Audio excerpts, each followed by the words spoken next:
Welcome students. Today we are going to solve the MCQ question of class 9 Bio chapter 1 the fundamental unit of life. So let's get started. The first question is cells were first discovered by Robert Hooke in a year. यानी robot hook ने जो first time जो cell discover किया था वो किस year में किया था। तो आपके ऑप्शन है 1625, 1645, 1664 and 1665 and your right answer will B 1665 option number D. Students, अगर आपको इनके आंसर्स पता है तो please write in the comment box और आप पहले अपनी नोटबुक में इनके आंसर्स लिखिए अपने आप से और बाद में चेक कीजिए वीडियो स्टार्ट करके, जिससे आपकी रिवीजन भी होगा और आपको पता चलेगा कि आपको कितने क्वेश्चंस आते हैं, आपकी कितनी प्रिपरेशन हो गई है और आपको कितना पढ़ने की अभी नीड है। सो आप अपने आंसर्स कमेंट बॉक्स में ज़रूर लिखिएगा। Now the next question. Leeuwenhoek in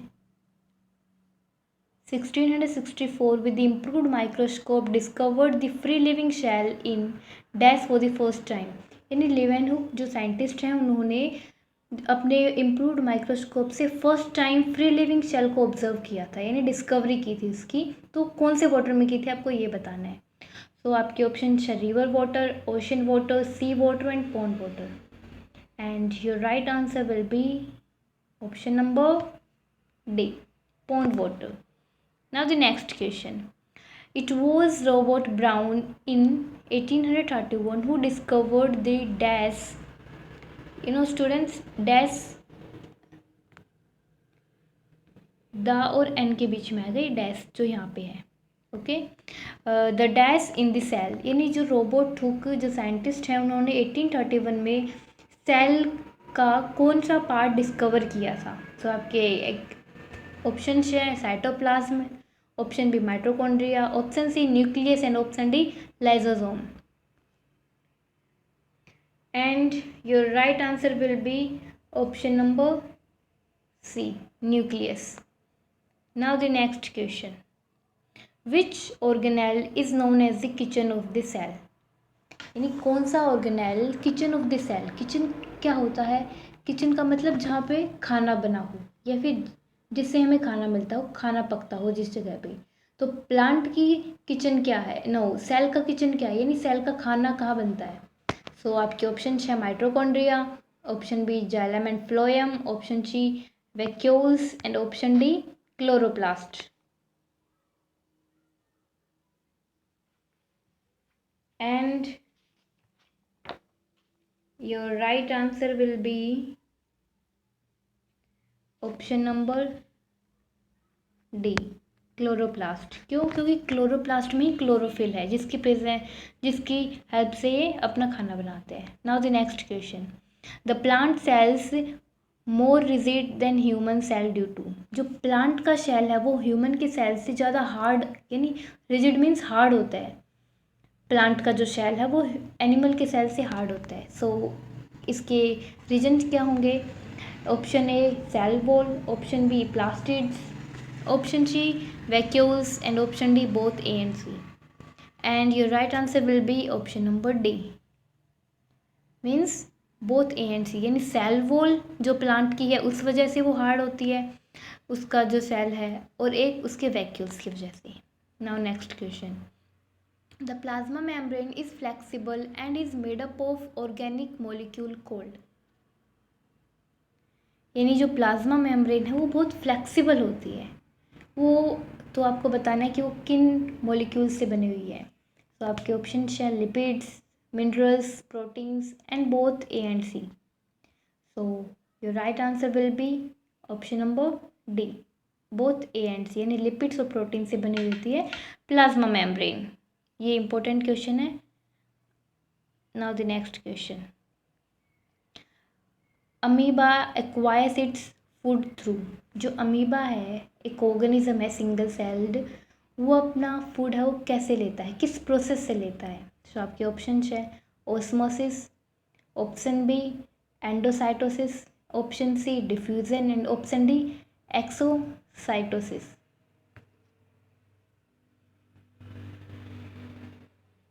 And your right answer will be option D. Option B, endocytosis. Okay, now the next question. Stomata are similar to dash in external structure. यानी जो stomata है वो external, जो उनका जो structure यानी बाहर से हम उन्हें देखेंगे तो किसकी तरह दिखाई देंगे।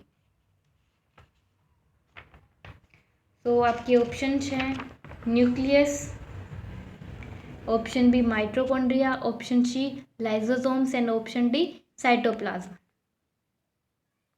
And your right answer will be option number B mitochondria. यानी जो स्टोमेटा है वो एक्सटर्नली यानी बाहर से देखेंगे तो ऐसे लगेगा कि जैसे माइटोकॉन्ड्रिया हो, यानी दोनों का जो स्ट्रक्चर है, एक्सटर्नल जो स्ट्रक्चर है वो सिमिलर है। Now the next question, who discovered the first living cell. First living cell किसने डिस्कवर किया था। तो आपके ऑप्शन हैं Robert Hooke, Robert Frost, Leeuwenhoek and Robert Brown. And your right answer will be option number C, Leeuwenhoek. Now the next question, which of the following are the main constituents of the cell wall। यानी cell wall के main constituents है, यानी cell wall इनसे बनी हुई है। तो आपके ऑप्शंस हैं option A cellulose, option B pectin and option C starch and option D protein. And your right answer will be option number A cellulose. Cell wall किससे बनी हुई होती है, सेलुलोज से। मेन कंटेंट इसमें सेलुलोज होता है। So next question, which organelle is considered as a suicide bag. यानी कौन सा ऑर्गेनेल सुसाइड बैग बोला जाता है। तो आपके ऑप्शन है Golgi body, lysosomes, endoplasmic reticulum and mitochondria. And your right answer will be option number B, lysosomes. Now the next question, which of the following is called the powerhouse of the cell। यानी इनमें से किसको हम power house of the cell बोलेंगे। यानी जहाँ power house क्या होता है, जहाँ पे एनर्जी बनती हो या फिर एनर्जी स्टोर होती हो। तो आपके ऑप्शन हैं nucleus, Golgi body, lysosome and mitochondria.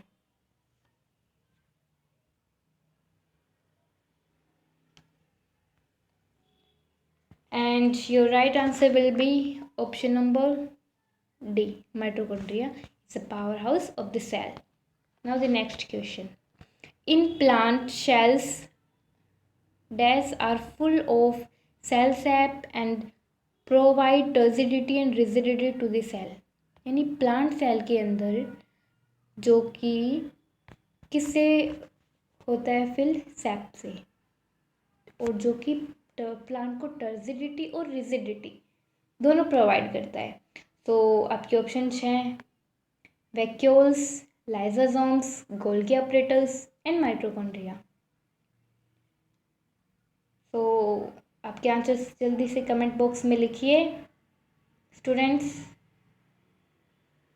जल्दी लिखिए।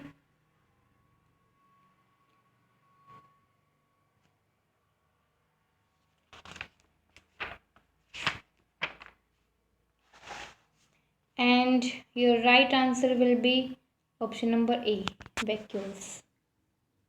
Now the next question, the daughter cell has the same number of chromosomes as the mother cell in।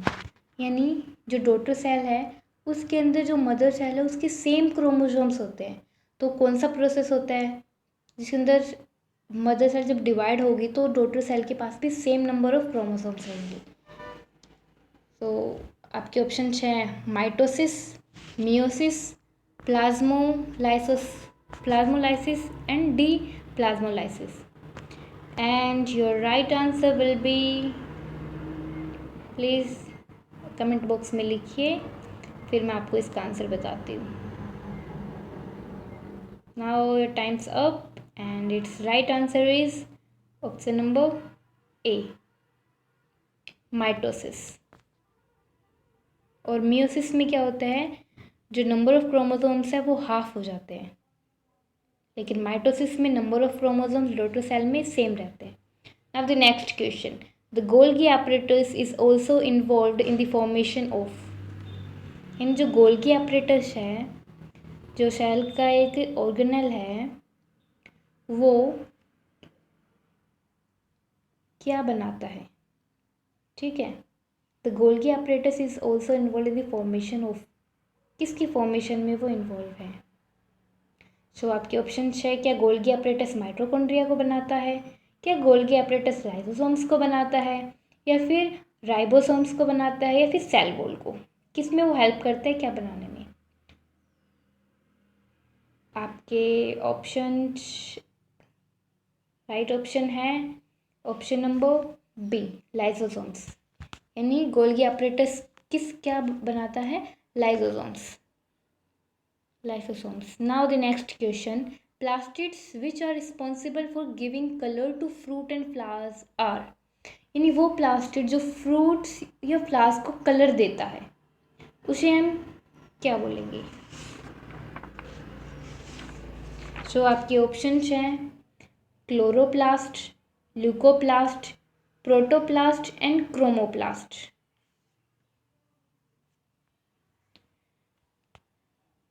And your right answer will be option number D, chromoplast. Chromoplast क्या करता है, fruits और flowers को colour provide करता है, ठीक है।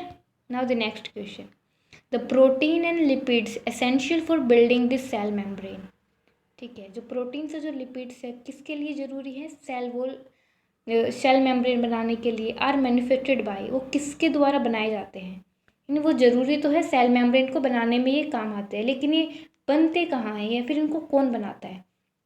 सो आपके ऑप्शन हैं rough endoplasmic reticulum, plasma membrane, Golgi apparatus and mitochondria. And your right answer will be option number A, rough endoplasmic reticulum. Now the next question, which organelle in the cell other than the nucleus contain DNA, यानी ऐसा कौन सा cell organelle है जो कि nucleus के अलावा है, न्यूक्लियस के अलावा, क्योंकि सेल के अंदर सिर्फ न्यूक्लियस होता है जिसके अंदर डीएनए होता है, लेकिन इसके अलावा एक और होता है ऑर्गेनेल जिसके पास अपना डीएनए होता है। सो आपको बताना है कि वो कौन सा ऑर्गेनेल है।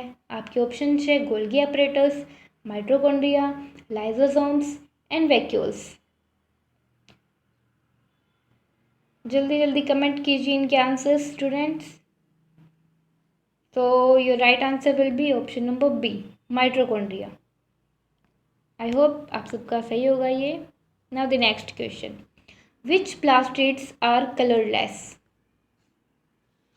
यानी कौन सी प्लास्टिड कलरलेस है। आपके ऑप्शन हैं chromoplast, option B leucoplast, chloroplast and none of the above. And your right answer will be option number B, leucoplast. Leucoplast को ऐसी प्लास्टिड है जो कि कलरलेस है, और क्रोमोप्लास्ट क्या है, कलरफुल, जो कि फ्रूट्स और जो अपने फ्रूट्स फ्लावर्स को जो कलर देती होती है क्रोमोप्लास्ट, और कलरलेस ल्यूकोप्लास्ट। आपको ये याद रखना, ये इम्पोर्टेंट है। Now the next question, root hair observe water from soil through, यानी जो रूट हेयर है, प्लांट के जो रूट हेयर है वो वाटर ऑब्जर्व करते हैं सॉइल से, एब्जॉर्व करते हैं ना वाटर सॉइल से। जैसे ये प्लांट है, ये रूट्स हैं, तो ये पानी जो है इसको ऑब्जर्व करेंगी, एब्जॉर्व करेंगी ना ऊपर। सो किस प्रोसेस से करेंगी, इस प्रोसेस को क्या बोलते हैं, पानी को एब्जॉर्व करना और फिर पूरे प्लांट में देना। सो आपके ऑप्शन हैं osmosis, diffusion, active transport, and endocytosis. And your right answer will be option number A, osmosis. इस प्रोसेस को बोलेंगे osmosis स्टूडेंट्स, कि जब जो प्लांट की जो रूट्स हैं वो वाटर को एब्जॉर्ब कर रही हैं ऊपर, तो उस प्रोसेस को हम बोलेंगे osmosis. Now the next question. The nucleus of the cell was discovered by. तो सेल का न्यूक्लियस है वो किसने डिस्कवर किया है? सो आपके ऑप्शन है Robert Hooke, Robert Frost, Robert Brown and Leeuwenhoek. And your right answer will be Robert Brown, option C. और ये तो है सेल किसने डिस्कवर किया है. और एक क्वेश्चन जो था अपना फर्स्ट क्वेश्चन की लिविंग सेल किसने डिस्कवर किया है, तो उसका तो आएगा लिवेनहुक ने लिविंग सेल किया था. और वैसे सेल फर्स्ट डिस्कवर किया था रॉबर्ट ब्राउन ने. तो आपको ये याद रखना है, ये भी इम्पोर्टेंट पॉइंट है. दोनों में आपको कंफ्यूज नहीं होना है. Now next question. Which part of a cell synthesize protein. यानी सेल का कौन सा पार्ट है जो कि प्रोटीन सिंथेसाइज करता है? आपके ऑप्शन है ribosomes, nucleus, plastids and Golgi apparatus. यानी कौन सा सेल ऑर्गेनेल है जो कि प्रोटीन सिंथेसाइज यानी प्रोटीन बनाता है? तो आपकी राइट आंसर है option A, ribosomes. Now next question. Which cell organelle plays a crucial role in detoxifying many poison and drugs. यानी कौन सा सेल ऑर्गेनेल है जो कि एक बहुत इंपॉर्टेंट रोल प्ले करता है. अगर हम कुछ ड्रग्स ले ले तो उसको डिटॉक्सिफाई कर देता है, बॉडी को हार्म नहीं होने देता. अगर हम एक लिमिट में कोई ड्रग ले, अगर अनलिमिटेड ले तो फिर उसका वो भी कुछ नहीं कर सकता, फिर तो अपनी बॉडी डैमेज होनी है. लेकिन अगर हम ले लेते हैं ड्रग से कुछ लिमिटेड में, तो उसको वो अपनी बॉडी अपने आप ही डिटॉक्सिफाई कर देती है. सो किसका फंक्शन है, वो कौन सा ऑर्गेनेल डिटॉक्सिफाई करना है वो आपको बताना है. सो आपके ऑप्शन है Golgi apparatus, lysosomes, vacuoles and smooth endoplasmic reticulum. And your right answer will B, बताओ स्टूडेंट्स, जल्दी से कमेंट बॉक्स में लिखो. Option number D, smooth endoplasmic reticulum. So that's all for today, students. I hope you like this video. Please subscribe my channel for more videos of MCQs, questions of class from class 6 to 12 NCERT.